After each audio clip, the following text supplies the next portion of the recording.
محتشم سامعین و حاضرین، شوال المکرم کی ہماری محفل ذکر ہے، اور شوال المکرم کی ایک تو نسبت ہے سیدی اعلیٰ حضرت کے ساتھ کہ 10 شوال المکرم کو آپ کا یوم ولادت شریف ہے۔ سیدی اعلیٰ حضرت وہ ذات ہیں جنہوں نے بر صغیر کے لوگوں کو، اردو بولنے والوں کو قرآن پڑھنا سکھایا ہے، قرآن سمجھنا سکھایا ہے۔ جب لوگ قرآن مجید کے ترجمے میں یہ کہہ دیتے تھے کہ منافق بھی مکر کرتے ہیں، اللہ بھی مکر کرتا ہے، اللہ معاذ اللہ دھوکہ دیتا ہے، معاذ اللہ اللہ تعالیٰ کے بارے میں لکھا اللہ فریب دیتا ہے، تو سیدی رضا نے بتایا بھئی نہیں، اللہ فریب نہیں دیتا، وہ دھوکہ نہیں دیتا، وہ مکر نہیں کرتا، وہ تو سبحان ہے، ہر عیب سے پاک ہے۔ واللہ خیر الماکرین کا مطلب ہے اللہ خفیہ تدبیر فرمانے والا ہے۔ اسی طرح ترجمہ کرتے ہوئے کسی نے یہ لکھ دیا کہ ہم نے آپ کو بھٹکا ہوا پایا تو اپنی راہ دکھائی۔ یہاں آپ سے مراد حضور ہیں۔ اب کریم آقا صلی اللہ تعالیٰ علیہ وآلہ وسلم وہ تو بھٹکے ہوں کو سیدھے رستے پہ ڈالنے آئے۔ وہ کیا کلام ہے، کس نے ذروں کو اٹھایا اور صحرا کر دیا، کس نے قطروں کو ملایا اور دریا کر دیا، کس کی حکمت نے یتیموں کو کیا در یتیم اور غلاموں کو زمانے بھر کا مولا کر دیا۔ سیدی اعلیٰ حضرت نے کہا بھئی اس طرح ترجمہ نہیں ٹھیک، حضور کے بارے میں یہ سوچنا بھی نہیں کہ حضور بھٹکے ہیں، استغفر اللہ، جب اگر وہ بھٹکے تو پھر سیدھے راستے پر کون ہے؟ وَوَجَدَكَ ضَالًّا فَهَدَىٰ،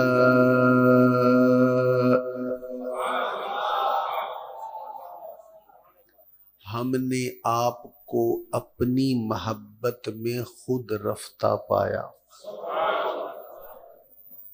عام ترجمہ کیا تھا، ہم نے آپ کو بھٹکا ہوا پایا؟ نہیں، یہ نہیں، ہم نے آپ کو اپنی محبت میں خود رفتہ پایا تو اپنی راہ دی۔ دیکھو نا، سورت کا آغاز تو تعریف و توصیف مصطفیٰ سے ہو رہا ہے، تو جس صورت میں تعریف و توصیف ہو رہی ہے اس میں رب محبوب کی شان بیان کرے گا یا یہ کہے گا تم بھٹکے ہوئے ہو؟ معاذ اللہ۔ وَالضُّحَىٰ وَاللَّيْلِ إِذَا سَجَىٰ مَا وَدَّعَكَ رَبُّكَ وَمَا قَلَىٰ،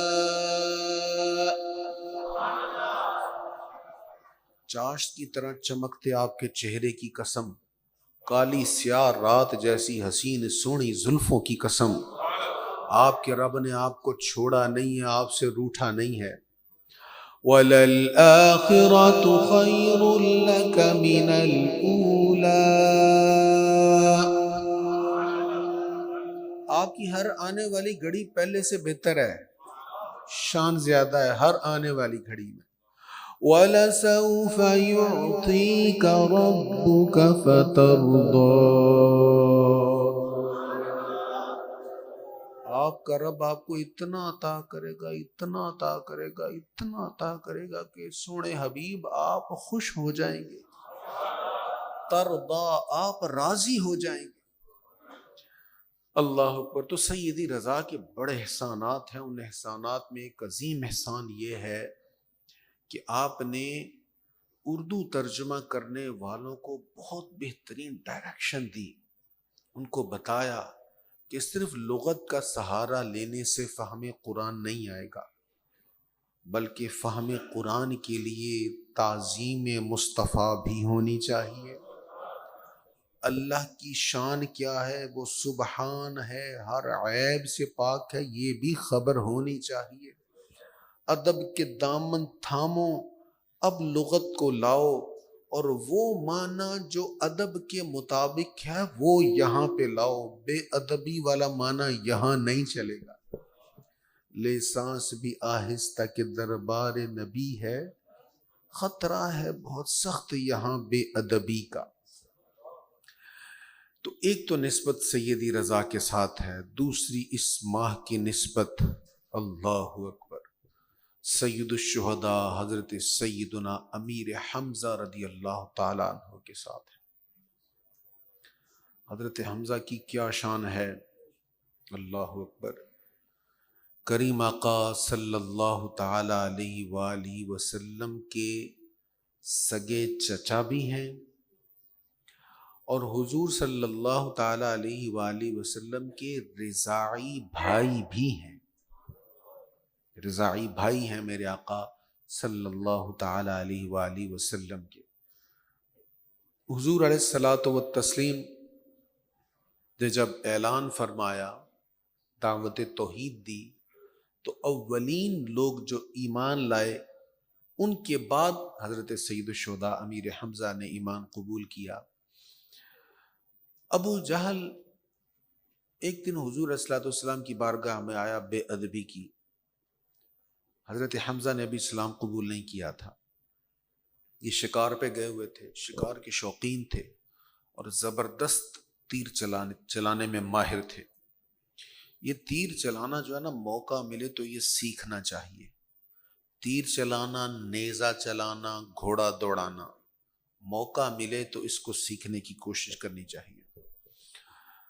تو تیر چلانے میں بڑے ماہر تھے، تو آپ ہاتھ میں کمان پکڑی ہے، شکار کیا ہے، واپس آئے، مکہ شریف میں پہنچے، ایک لونڈی تھی، اس نے بتایا حضرت حمزہ کو کہ آپ کے بھتیجے کے ساتھ ابو جہل نے بدتمیزی کی ہے۔ گھر جا رہے تھے تھکے ہوئے سارے دن کے، لیکن جب بھتیجے کا سنا تو گھر جانے کی وجہ سیدھا ابو جہل کی طرف چلے گئے۔ یہ حرم میں بیٹھا تھا، بہت بڑا سردار تھا یہ۔ اس دور میں ایک ظاہری ٹھاٹھ باٹ ہوتی ہے نا، ظاہری ٹھاٹھ باٹ کے اعتبار سے یہ مکہ شریف کا سب سے بڑا سردار سمجھا جاتا تھا۔ یہ خود کہا کرتا تھا اس وادی میں مجھ سے معزز کون ہے، جیسے آج امریکہ سمجھتا ہے نا مجھ سے معزز کون ہے، جیسے آج کا فرعون خود کو سب سے معزز سمجھے بیٹھا ہے اور اپنی امن اور عزت کے نام پر دنیا کو تباہ کرنے پہ تلا ہوا ہے۔ امن امن کا راگ بھی الاپ رہا ہے اور 50,000 مظلوموں کو شہید بھی کروا چکا ہے، استغفر اللہ۔ تو یہ بڑا معزز سمجھتا تھا خود کو، بیٹھا ہوا ہے اور لوگ بیٹھے ہوئے ہیں، اس کی واہ واہ کر رہے ہیں، تقریر سن رہے ہیں، اس کی باتیں سن رہے ہیں۔ اکیلا بندہ بیٹھا اور بات ہے، 4 بندے بیٹھ کر اس کی باتیں سن رہے ہوں تو اور کیفیت ہوتی ہے۔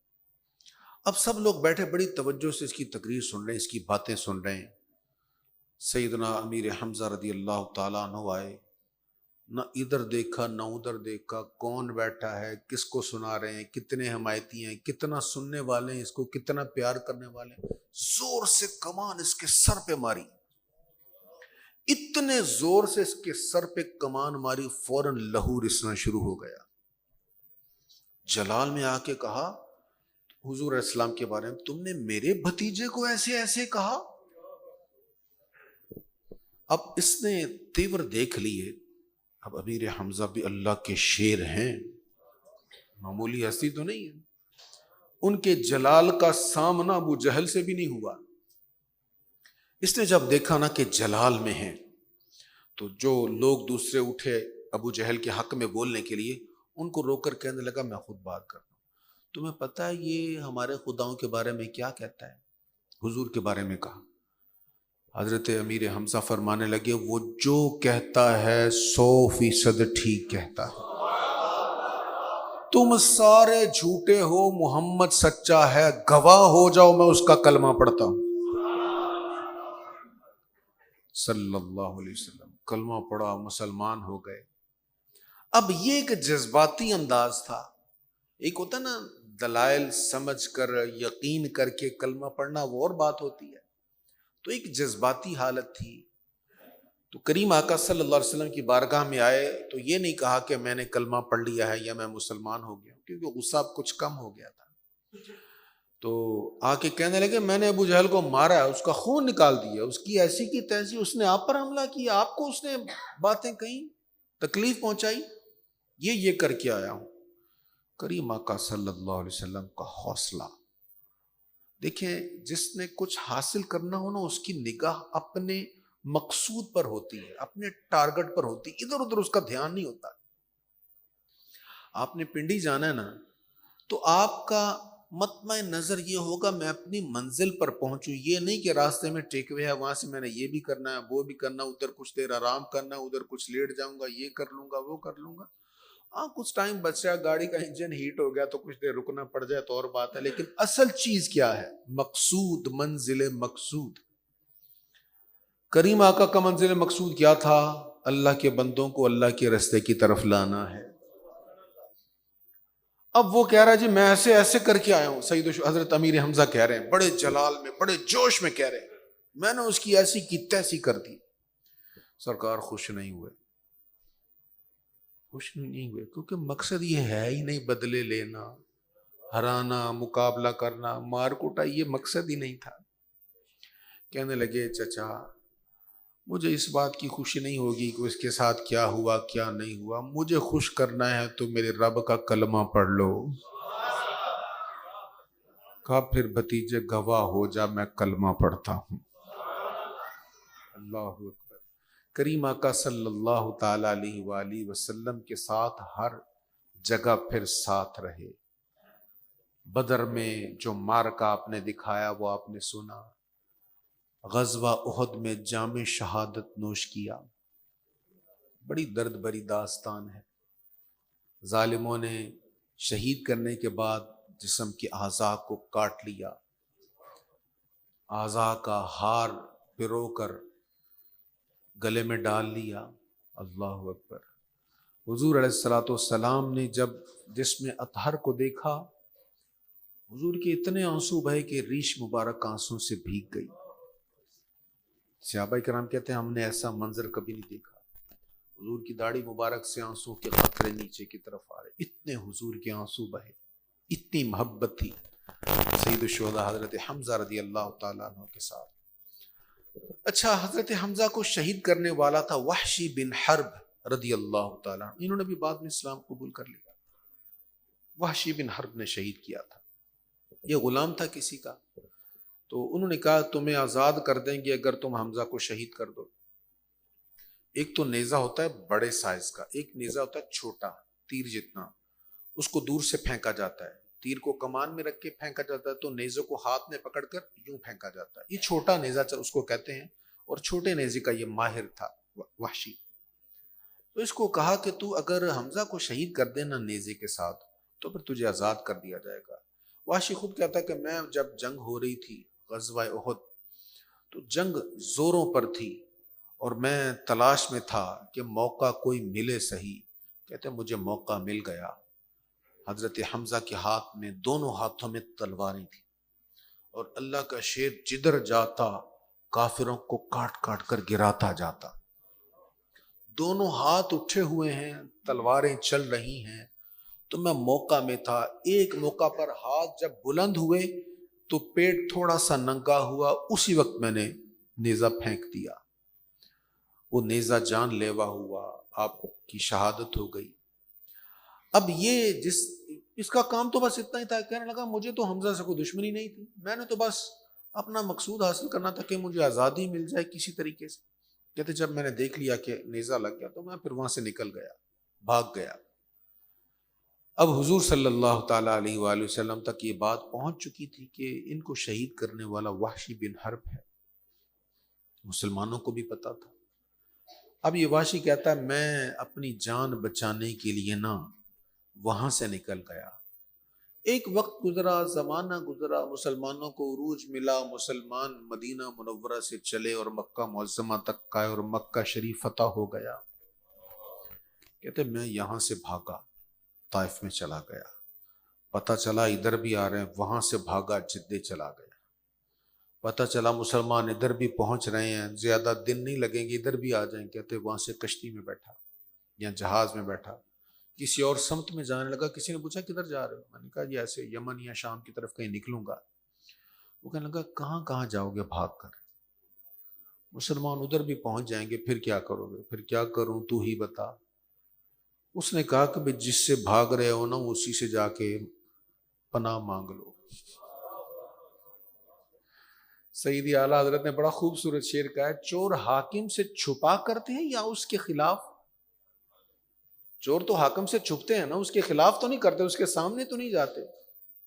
چور حاکم سے چھپا کرتے ہیں یا اس کے خلاف؟ تیرے دامن میں چھپے چور انوکھا تیرا۔ تیرا دامن کتنا مہربان دامن ہے، کتنا کریم دامن ہے کہ تیرا چور آ کر تیرے ہی دامن میں پناہ لیتا ہے۔ اب یہ حضور کی بارگاہ میں آئے، آ کے پناہ طلب کی، اسلام قبول کرنے کا کہا، کریم آقا صلی اللہ تعالی علیہ وآلہ وسلم نے سینے کے ساتھ لگا لیا۔ اب دیکھیں محبوب چچا کا قاتل ہے، لیکن جب اسلام قبول کرنے کی بات ہوئی تو سرکار نے سارے جرم معاف کر دیے۔ فرمایا اللہ بھی سارے گناہ معاف کر دیتا ہے جب بندہ اسلام قبول کرتا ہے، تو میں بھی تجھے معاف کرتا ہوں، آ جا اسلام کے دامن میں آ جا، جنت کی راہوں کا راہی بن جا۔ تو سید الشہداء حضرت سیدنا امیر حمزہ رضی اللہ تعالیٰ عنہ کی شہادت کے موقع پر حضور علیہ السلام نے فرمایا میں نے اللہ کے عرش میں لکھا ہوا ہے کہ حمزہ اللہ اور اس کے رسول کا شیر ہے۔ مدینہ شریف سے پیار کرنا ہے نا تو حضرت امیر حمزہ سے ضرور پیار کر لو۔ صوفیہ فرماتے ہیں کہ مدینہ منورہ کی گورنری آج بھی امیر حمزہ کے پاس ہے رضی اللہ تعالیٰ عنہ۔ تو فقیر کی عادت ہے جی جب بھی حاضری ہو نا تو پہلے دن ہی کوشش ہوتی سید الشہداء کی بارگاہ میں حاضری ہو جائے، آتے ہوئے بھی ان کی بارگاہ میں حاضری، درمیان میں بھی کم از کم 2-3 بار تو لازمی حاضری کی کوشش کرتا ہوں، اور پھر عرض کر کے آتا ہوں حضور گورنر آپ ہیں، آنا جانا لگا رہے۔ اللہ اکبر۔ تو حضرت سید الشہداء امیر حمزہ رضی اللہ تعالیٰ عنہ کا کی شہادت چونکہ غزوہ احد بھی شوال المکرم میں ہے تو اس ماہ کی نسبت سید الشہداء حضرت سیدنا امیر حمزہ رضی اللہ تعالیٰ عنہ کے ساتھ ہے۔ اور موجودہ حالات میں غزہ پر بات ہونا بہت ضروری ہے۔ دیکھیں ہم کر کیا سکتے ہیں اس صورتحال میں، ہم کیا کر سکتے ہیں یہ غور کرنے کی بات ہے۔ ہم یہاں ہیں، غزہ ہم سے بہت دور ہے، ہم ادھر جا نہیں سکتے، نہ ہم لڑ سکتے ہیں نہ ادھر جا سکتے ہیں، پر اس کا مطلب یہ نہیں کہ ہم کچھ بھی نہیں کر سکتے، بہت کچھ کر سکتے ہیں۔ کیا کر سکتے ہیں؟ سب سے پہلی چیز یہ ہے کہ ہم ان کا درد محسوس کریں، ان کا درد محسوس کریں، ان کے درد کو اپنا درد سمجھیں۔ وہ ہمارے مسلمان بھائی ہیں، بلکہ میں اگر یہ کہوں تو مبالغہ نہیں ہوگا، ان کا امت پر بڑا احسان ہے۔ انہوں نے 50,000 معصوموں کو شہید کروا لیا ایک کاز کی خاطر کہ یہ قبلہ اول فلسطین ہمارا ہے۔ اس کی خاطر اتنی جانوں کا نذرانہ پیش کرنا معمولی بات نہیں ہے۔ آج ہم تھوڑے سے روزگار کے لیے وطن چھوڑ کے بھاگ جاتے ہیں، وہ کہتے ہیں بھی 13 سال تک تم نے باہر نہیں نکلنا ہماری کنٹری سے، پھر تمہیں یہاں کا نیشنلٹی مل جائے گی، تو ہم کہتے ہیں خیر ہے کیا کرنا پاکستان جا کے، تو اپنا وطن چھوڑ دیتے، 13 سال ادھر وہ میٹھی قید جو ہے نا اس کو برداشت کرنے کے لیے تیار ہو جاتے ہیں۔ تو ہمیں بھی تو اپنے وطن سے پیار ہے نا، انہیں بھی اپنے وطن سے پیار ہے، لیکن اس وطن کے ساتھ ان کا تعلق ایک اسلامی تعلق ہے، صرف ایک جغرافیائی محبت نہیں ہے کہ وہ ان کا وطن ہے، بلکہ قبلہ اول ہے۔ ایک کاز کی خاطر وہ لوگ اپنی جانیں قربان کر رہے ہیں، اور یہ بہت فکری اعتبار سے بہت بڑی بدقسمتی ہے کہ امت اس وقت خاموش ہے۔ 57-58 اسلامی ممالک بغیرتی کی چادر تان کے سوئے ہوئے ہیں، یعنی جو کر سکتے تھے نا، جن کے پاس اختیار ہے، جن کے پاس طاقت ہے، اسلحہ ہے، لوگ ہیں، افواج ہیں، سب کچھ ہے، جو وہ کر سکتے ہیں تو ان کو کرنا چاہیے، جو نہیں کر رہے تو بڑے افسوس کی بات ہے۔ نیوم سٹی پر کھربوں ڈالر کی انویسٹمنٹ ہو رہی ہے اور بہت بڑے بڑے منصوبے ہیں۔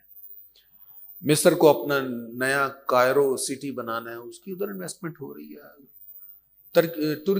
ترکی کے اپنے مسائل ہیں، ٹرکیا کے، کہ ہم نے کردوں سے کیسے پیچھا چھڑانا، وہ اپنے معاملات سیدھے کر رہے ہیں۔ تو یہ ایک بڑا دردناک پہلو ہے کہ امت کے وہ لوگ جن کے پاس ایک بہت بڑی طاقت ہے، جنہیں کردار ادا کرنا چاہیے تھا، وہ نہیں کر رہے۔ آج بھی اگر خلافت والا ماحول بن جائے، نظام مصطفیٰ والا ماحول بن جائے اور امت متحد ہو جائے تو ایک اسرائیل کی کیا حیثیت ہے؟ امریکہ کی بھی کوئی حیثیت نہیں ہے۔ دیکھیں، اخلاقی اعتبار سے امریکہ اس قدر گر چکا ہے کہ احتجاج ہو رہا ہے، امریکہ میں ہی احتجاج ہو رہا ہے، اس کے باوجود مسلسل اسلحہ بھی دیا جا رہا ہے اور فنڈ بھی دیا جا رہا ہے، امداد کی جا رہی ہے اسرائیل کی باقاعدہ امداد ہو رہی ہے۔ اور اس وقت جو ان مظلوموں پر اسلحہ بم گرائے جا رہے ہیں وہ سارے امریکہ کے بنائے ہوئے ہیں، امریکہ کے دیے ہوئے ہیں، گفٹ کیے ہوئے ہیں، تحفہ دیے ہوئے ہیں۔ تو بڑا ایک کربناک لمحہ ہے، بڑی افسوسناک بات ہے۔ دعا یہ کریں اللہ تعالیٰ اس امت کو غیرت مند قیادت عطا فرمائے، کوئی صلاح الدین ایوبی عطا کر دے، کوئی حضور پرنور علیہ السلام کا سچا غلام عطا فرمائے، جس کی قیادت میں امت متحد ہو جائے۔ تو ہم کر کیا سکتے ہیں بھئی؟ دعا تو کر سکتے ہیں، دعا کریں، غم تو کر سکتے ہیں، مغموم ہو جائیں۔ اچھا، اور کیا کر سکتے ہیں؟ کچھ فنڈ بھی جا رہے ہیں وہاں پر، رفح بارڈر پر اگرچہ بہت مسائل ہیں، لیکن مجھے بھی 2 دن پہلے پتا چلا بٹ کوائن کے ذریعے سے وہاں پہ بہت سی فنڈنگ ہو رہی ہے، کچھ لوگ کر رہے ہیں۔ اچھا، وہاں پر پانی کے کنٹینر پہنچائے جا رہے ہیں، خان یونس میں کھانا وہاں پہ پکانے کے انتظامات ہو رہے ہیں، کچھ میڈیکل کی سہولیات پہنچائی جا رہی ہیں، باقاعدہ پھر جو فنڈنگ کر رہی ہیں این جی اوز، ان کے بینرز کے ساتھ وہاں سے ویڈیوز بن کر آ رہی ہیں۔ تو کچھ نہ کچھ کام ہو رہا ہے۔ تو جس طرح فنڈنگ ہو سکے، کچھ ہم کر سکیں، ایک پانی کی بوند کسی غریب تک پہنچا سکیں تو پہنچانی چاہیے۔ میں نے دیکھا وہ ایک گاڑی جا رہی ہے پانی والی، اور اس کے پیچھے اب گاڑی نے اپنے مقام پر ہی جا کے پانی بانٹنا نا، اس کے پیچھے سینکڑوں بچے ہاتھ میں ٹوٹی ہوئی پلاسٹک کی کینز پکڑ کر بھاگ رہے ہیں پانی لینے کے لیے۔ یہ عالم ہے پانی کا۔ تو جو ہم کر سکیں کسی بھی سورس کے ذریعہ سے، میں نے اعلان اس لیے نہیں کیا کہ مجھے کوئی ایسا تصدیق شدہ مجھے اکاؤنٹ کوئی ملا نہیں ہے کہ میں آپ کو کہوں کہ اس اکاؤنٹ میں آپ ڈونیشن بھیجیں، وگرنہ میں اپیل کر سکتا تھا۔ تو اگر کوئی ایسا سورس مجھے ملے گا تو میں ضرور کمپین چلاؤں گا انشاءاللہ۔ تو اگر کچھ کر سکیں ہم ان کے لیے، ان کو پہنچانے کے لیے، تو ضرور کرنا چاہیے، دعا کریں۔ اور ایک اور بھی ذریعہ ہے ہمارے پاس، شاید کچھ لوگ میری اس بات سے اختلاف کریں، لیکن میں 1 سال سے یہ بات میں نے 2-3 بار کہی ہے کہ دیکھیں، وہ کمپنیز جو ان کو سپورٹ کرتی ہیں یا جن کا تعلق اسرائیل کے ساتھ کسی نہ کسی طرح سے ہے، ان کی اگر چیزیں ہم نہ استعمال کریں تو کیا مر جائیں گے ہم؟ ان کے برگرز اور ان کی ٹکیاں، ہم ان کے روسٹ اگر نہیں کھائیں گے تو کیا ہمارا معدہ خراب ہو جائے گا؟ ایک تو ہمارا یہ کمپلیکس ہے، ہم سمجھتے ہیں بہترین فوڈ ان کا ہے، وہ تمہارا بہترین فوڈ ہے۔ وہ 40-50 سال سے جو کہہ رہے تھے نا، ملائی نہ کھاؤ، دیسی گھی نہ کھاؤ، مکھن نہ کھاؤ، اب سارے الٹ ہو گئے ہیں۔ اب سب کہہ رہے ہیں آپ کاربز کو چھوڑیں، آپ فروٹس کو چھوڑیں، آپ نٹس کی طرف آئیں، آپ فیٹس کی طرف آئیں، آپ اپنی غذا فیٹ سے حاصل کریں، یہ ہائی آکٹین فیول ہے آپ کے جسم کے لیے۔ تو ہمارے پاس تو اللہ کی عطا سے بہترین غذائیں ہیں، لسی سے بہتر کون سا مشروب ہوگا؟ بہترین چیزیں ہمارے پاس موجود ہیں، دنیا ترستی ہے ایسی غذاؤں کو جو ہمیں تھوڑی سی محنت سے مل جاتی ہیں۔ تو اپنا یہ کمپلیکس ہمیں ختم کرنا چاہیے، احساس کمتری۔ ہمارے گھر کے کھانے، ہمارے دیسی کھانے بہترین چیزیں ہیں صحت کے اعتبار سے، ہر اعتبار سے۔ تو ان کے ریسٹورنٹس پہ جا کر وہاں کی لذتیں ڈھونڈنا اور پھر ان تک پروفٹ پہنچانا، تھوڑا بہت کہیں نہ کہیں سے پروفٹ تو پہنچتا ہے۔ تو ایک تو میں خصوصاً نوجوانوں سے کہوں گا اس پر کام یہ کریں، ہو بھی رہا ہے کام، کہ جو چیزیں ان کی ہیں ان کے متبادل ہمارے پاس کیا ہے اس کو انٹروڈیوس کروائیں، اس پر کام ہونا چاہیے، اور جس کا متبادل نہیں ہے اس کو چھوڑ دیں، کچھ نہیں ہوگا۔ اگر وہ والا شیمپو نہیں استعمال کریں گے تو مر نہیں جائیں گے، ہمارے کپڑے گندے نہیں رہ جائیں گے، دھل جائیں گے پھر بھی صاف ہو جائیں گے۔ جب وہ ایک دور ہوتا تھا مائیں وہ کپڑے دھونے والے صابن کے ساتھ ہی سر بھی دھو دیا کرتی تھی، اس وقت کیا ہم اجلے نہیں ہوتے تھے، پاک صاف نہیں ہوتے تھے؟ تو تھوڑا سا اپنی دیسی چیزوں کی طرف آئیں، اور جو بھی ملٹی نیشنل کمپنیز ہیں جو ان کو فائدہ پہنچاتی ہیں ان سے جتنا ہو سکے اوائڈ کریں، تاکہ کل قیامت کے دن ہم کچھ نہ کچھ تو کہہ سکیں۔ وہ یتیم بچہ جس کو آپ نے سنا ہوگا، وہ باپ کہہ رہا تھا دفناتے ہوئے، اپنے بیٹے کو دفناتے ہوئے کہہ رہا تھا رسول اللہ کو شکایت کرنا، امت بڑی حص ہو گئی ہے، کسی نے ہماری پرواہ نہیں کی۔ تو کل شکایت ہو تو ہم کہہ تو سکیں گے حضور ہم نے اور کچھ نہیں کر سکے، اتنا کیا تھا، ہم نے چائے بڑی پسند تھی اس کمپنی کی، ہم نے چھوڑ دی تھی، لگی ہوئی تھی، ہمیں یہ لگے ہوئے نا، ہم ایڈکٹ ہوئے ہیں، نشہ لگا ہوا ہے ان چیزوں کا، ہم نے وہ چائے جو ہمیں کسی نے بتایا کہ اس کا فائدہ انہیں ہو رہا ہم نے چھوڑ دی، ہم نے وہ چھوڑ کر کوئی اور پی لی، ہم نے وہ مشروب جو ان کو فائدہ دینے والی کمپنی کا تھا اس کو چھوڑ کر اپنے مشروب پیے، کچھ تو کہہ سکیں گے ہم، کم از کم اپنا دل تو مطمئن ہوگا کہ ہم نے کچھ کیا ہے۔ تو جو ہم کر سکتے ہیں ہمیں کرنا چاہیے، اللہ ہمیں اس کی توفیق نصیب فرمائے۔